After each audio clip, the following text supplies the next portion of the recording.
حين ولدت أعطيتني قلبا صغيرا خاليا ملأته حبا لك حبا نقيا صافيا.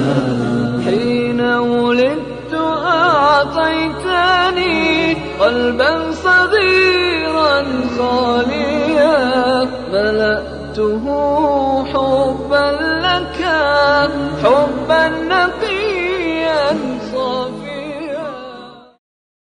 عبدالله از ایران، سلام علیکم. بفرمایید برادر عبدالله. خیلی می‌دونم من در رابطه با این وحدت خواستم اگر ما بتونیم دقیقاً فقط به قرآن عمل کنیم و آنچه قرآن گفته و رسول الله میتونیم به وحدتی برسیم. با هر کسی در این میانه اختلافی نداریم. هر کسی که سنت پیغمبر رو رعایت کنه به قول معروف گفتنی هر چی خلفای راشدین رضی الله عنهم گفتن میدونی آنچه قرآن گفته ما میتونیم بپذیریم. اگر اینا رو بپذیریم وحدتی خود به خود ایجاد میشه. در غیر صورت نه، چون ما نمیتونیم با کسانی که به قول معروف گفتنی امامت رو قبول میکنن این امامت داخل قرآن نیست یا چیزای دیگه مثلا بقعه پرستی یا مرده پرستی، اینا نمیتونه ما را به وحدت برسونه. ولی اگر قرآن گفته و سنت پیغمبر اجرا کنیم فرقی نداره، هر کسی میخواد هر اسمی داشته باشه به این چیز عمل کنیم، به خدا شرک نوردیم، یعنی الله را به یگانگی بشناسیم، کسی را هم پای اون و هم پای او قرار ندیم، از غیر از او کمک نخواهیم، استمداد نطلبیم. اینو میتونه ما را به وحدت نزدیک کنه. در غیر صورت نه. الان برای اهانت مثلا ما در ایران وقتی با امهات المؤمنین اهانت میشه، وقتی به اصحاب رسول الله اهانت میشه، اینو میتونه وحدت ایجاد کنه. در صورتی که خلاف قرآنه. چرا داخل قرآن به ما میفرماید که الله تبارک و تعالی که زنان پیامبر امهات المؤمنین. حالا ما اگر مؤمن نباشیم مادرمون نیست، ولی اگر مؤمن باشیم مادرمون حساب میشه. یا به صحابه پیغمبر رضی الله عنهم همگی، یعنی خدا بیشون راضی بوده و اینا هم از خداوند راضی بودن. ولی وقتی ما بیام اهانت کنیم اینجا دیگه وحدتی قابل قبول یعنی حساب شدنی نمیتونیم بگیم. نه، وحدتی بین ما تشکیل. در ضمن الان زمان محمود در دست شیعیانه، میان اینا بیان در اختیار اهل سنت هم بذارن اگر میخوان قبول داشته باشن که اینا مسلمونن. در صورت اینا تکفیر کننده اهل سنت هستن. به هر نحوی حالا برشت میزنن که ایشون وهابی هن و اصلا خودشون نمیدونن مثلا وهابیت اصلا چی، اصلا همچی چیزی وجود نداره. این چیزاست که باعث یعنی اینا دوری میگیرن. ولی برادران اهل سنت نه، خیلی راحت میتونن با کسانی که پیرو حضرت علی رضی الله عنه اصلا برادری کنن.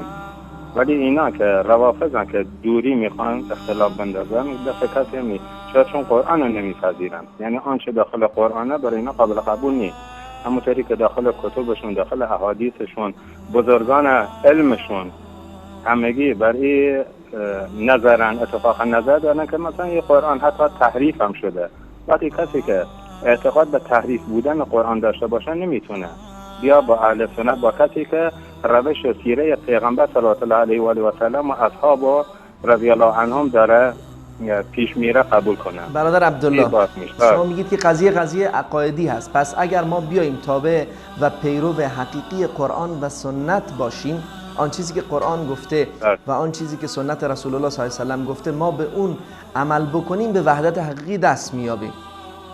درسته؟ خیلی راحت. شما یکی از کلید شکنایی هستم که بعد از مشرف شدن به خانه خدا، یعنی طی بردن دیگه، یعنی سال 86 به ایور یعنی پذیرفتن دیگه، چون قرآن کاملا مطالعه میکنن دیدیم نه، چیزی که اینا میگن خیلی فاصله داره، اصلا خیلی واقعا فاصله داره. یعنی شما قبلا ببخشید پس شما قبلا شیعه بودید؟ بله شیعه بود. بله شیعه بود. البته شیعه نه شیعه که خدای نکرده به صحابه پیغمبر صلی الله علیه و آله و سلم رضی الله عنهم اهانتی کرده باشیم. نه. دلیل دگرگونی شما چی بود؟ مهمترین دلیل دگرگونی و تغییر؟ دگرگونی ما گفتم اولا وقتی که مشرف شدیم اونجا خونه خدا دیدیم از نزدیک، چون ما توی منطقه هستیم که اهل سنت نشاد بگم الان فقط خودم تک تنها تو محیط خودمون، چون میان البته به عنوان مسافر اینا رفتیم اونجا، چون ندیدیم وقتی رفتارشون کردارشون دیدیم نخیر واقعا صداقت دارن.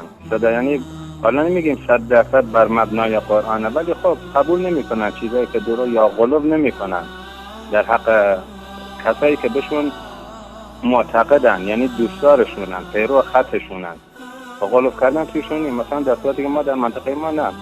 مثلا میگن در مورد حضرت علی رضی الله عنه میگن مثلا سوار یه اسبی شده که یه پاش اینجا بوده، یه پاش مثلا 100 کیلومتر اونورتر بوده. خب این نوع غلو برای دین و حتی برای خود مکتب اسلام هم مضره.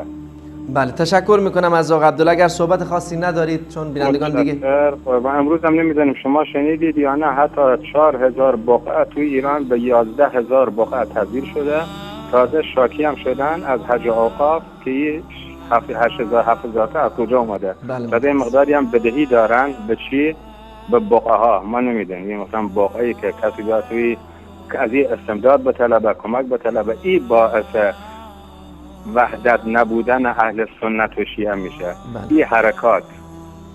بله تشکر میکنم از شما آقا عبدالله. سلامت. خیلی ممنون. خدا نگهدار. از همتون متشکرم. از تمام برنامه‌هاتون. حين ولدت أعطيتني قلبا صغيرا خاليا ملأته حبا لك حبا نقيا صافيا